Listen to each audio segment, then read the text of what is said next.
Is your Ogden, Utah home's HVAC acting up? Watch for these signs that mean you need a replacement. When your HVAC reaches the 12-year mark, it's time to consider a replacement. Consulting with a professional Weber County HVAC technician will help you know if a new unit is an ideal solution.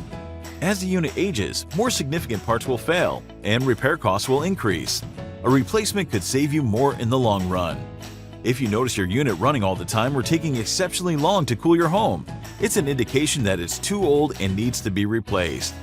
Along with that, you may also see an increase in your utility bills as your HVAC ages. With its decrease in efficiency, you'll pay more to operate it than you did at the same time last year. Uneven temperatures throughout your home are a sign that your HVAC can no longer efficiently manage the temperature. Replacing it will ensure your home stays at the desired temperature and your energy bills don't keep increasing. For expert replacement installs in Ogden, Utah, turn to Absolute Comfort. Call us today at 801-605-8503 to schedule your service.